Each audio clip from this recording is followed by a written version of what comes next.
Let me tell you one more type of thing, and I'm only mentioning a few, that is very common today, and that is trying to get a kind of kick out of fooling around with things we're not supposed to fool around with, such as the Ouija board. How many of you know what a Ouija board is? Yeah, well, I won't even ask how many of you have played with a Ouija board. But playing with a Ouija board is going to the devil to get to know things that you shouldn't ask from the devil. You should never go to the devil for help.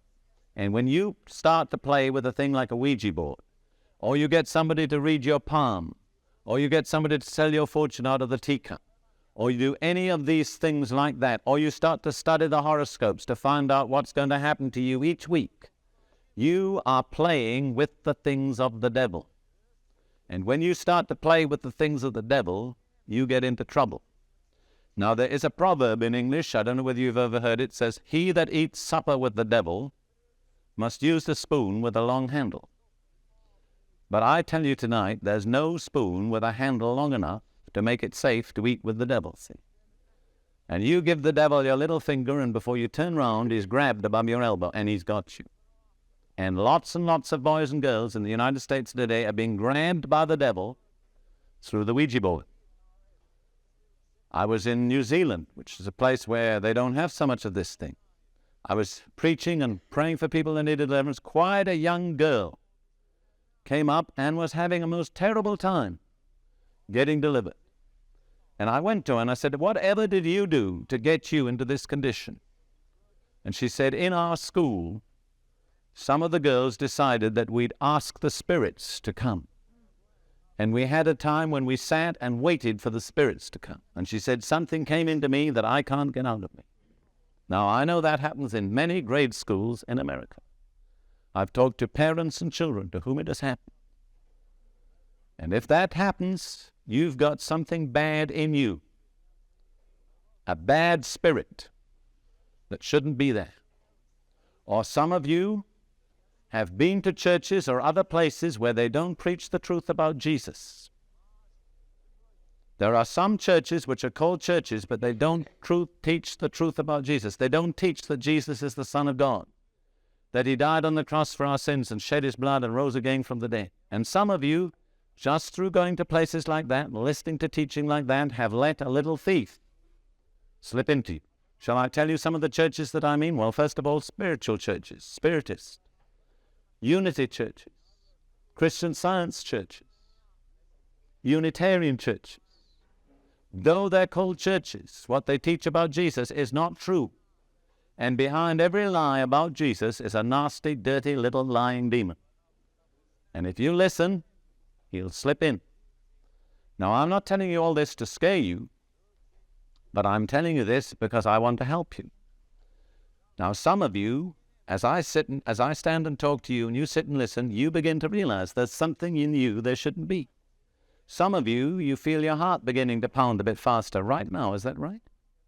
Some of you have got a kind of turning feeling in your stomach. Why? Because the thing I'm talking about is right inside you there. All right? Now, I'm going to tell you how to get rid of it. First of all, you've got to come to Jesus. And you've got to tell Jesus that you're sorry for all your sins, anything bad you've done. And you've got to ask Jesus to forgive you and cleanse you in his blood and drive any of these bad spirits out of you. And then if you really trust Jesus and we pray together, he'll drive them out of you.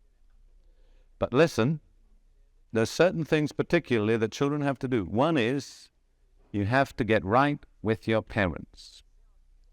The Bible says, honor your father and mother, which is the first commandment with promise that it may be well with you. And if you don't honor your father and mother, it won't be well with you. Now you might say, my father and mother haven't always treated me right. I'll agree. I won't argue. But you still have to honor them. You still have to submit to them. If you feel mad and bitter against your parents, father or mother, Jesus won't deliver you from those bad spirits. So you just have to make up your mind. You might say, well, my mother didn't treat me right. I'm mad at her.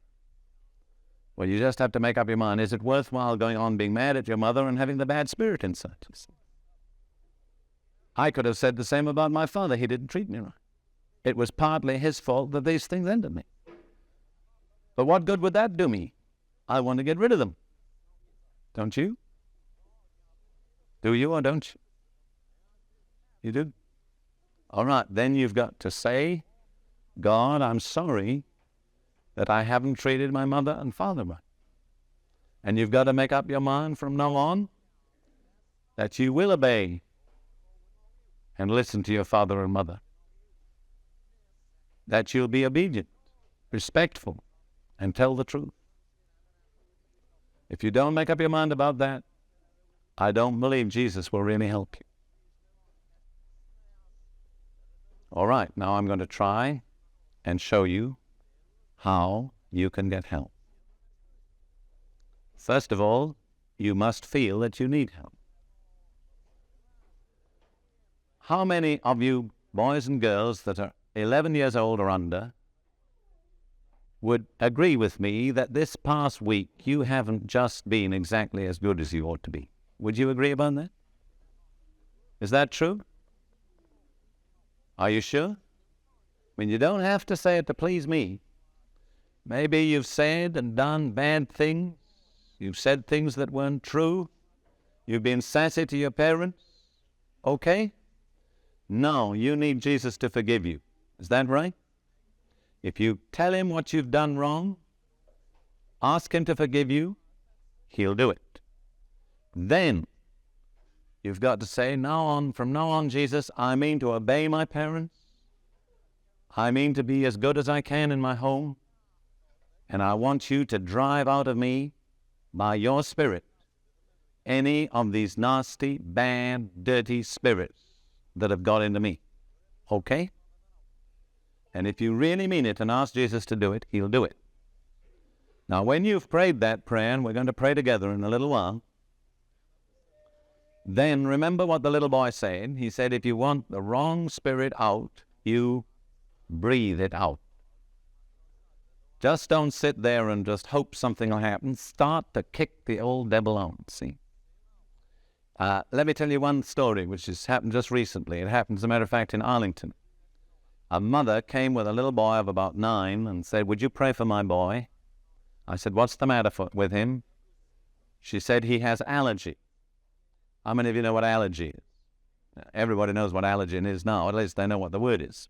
And that's about as much as they know. All right, I said, what kind of allergy does he have? She said, food allergy. He can't eat most kinds of food. So I said to the little boy, do you believe in Jesus? He said, I do. I said, do you believe Jesus can help you and heal you? He said, I do. So I said to the little boy, will you say this? Jesus took my sicknesses and bore my pain, and with his wounds I'm healed. And he said it. I said, now tell that bad spirit to go. And he said, you evil spirit, go in the name of Jesus. Then I said, now blow it out. And he opened his mouth and he, blow, blow, blow, like that, about 3 times.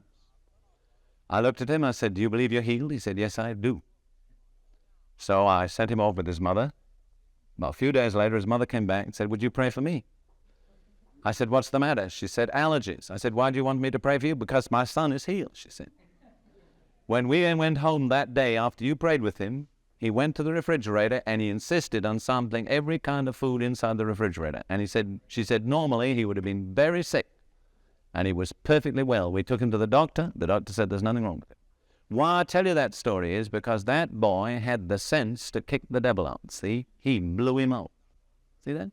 Sounds silly, but it works. All right. Now, those of you that are going to have the sense to do what I tell you, you'll get the result. Okay?